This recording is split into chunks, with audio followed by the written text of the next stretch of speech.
பழைய வீரியம் இருக்குமா? சவுக்கு மீடியா தொடரும். நீங்கள் வீரியம் இருக்குமா? உங்களோட கேள்விக்கு என்ன பின்னணின்றதை நான் புரிஞ்சுக்கிறேன். 5 மாதம் ஜெயிலுக்கு போயிட்டு வந்திருக்கீங்க. இதே வீரியத்தோடு நீங்கள் செயல்படுவீங்களான்றதான் உங்கள் கேள்வியோட பொருள். இதே வீரியத்தோடு நிச்சயம் செயல்படுவேன்.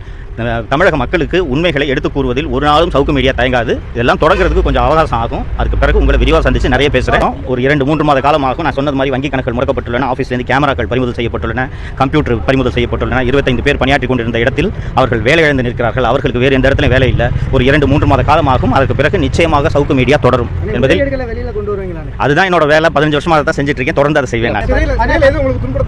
கோவை சிறையில் எனக்கு வந்து என்னோட கை உடைக்கப்பட்டது. மற்ற சிறைகள்லாம் என்ன கைதி போல தான் நடத்துனாங்க. வேற ஒன்றும். தமிழகத்தில் பத்திரிகை சுதந்திரம் என்பது துளியும் இல்லை. தமிழக முதல்வராக இருந்த திரு கருணாநிதி அவர்கள் தன்னை பத்திரிகையாளர் என்று அடையாளப்படுத்திக் கொள்வதில் மிகவும் பெருமைப்பட்டவர். கடைசி வரை தன்னை பத்திரிகையாளர் என்று அவர் அழைத்துக் கொண்டவர்.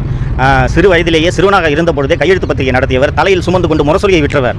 கலைஞரின் மகன் என்று பெருமையாக சொல்லிக் கொள்ளக்கூடிய தமிழக முதல்வர் திரு ஸ்டாலின் அவர்கள் பத்திரிகை சுதந்திரத்தை குரல்வலையை நெரிப்பதில் முன்னணியில் இருக்கிறார். தமிழகத்தில் இன்று சுதந்திரமாக பத்திரிகைகள் செயல்பட முடியாத ஒரு அவலச்சூழல் நிலவுகிறது.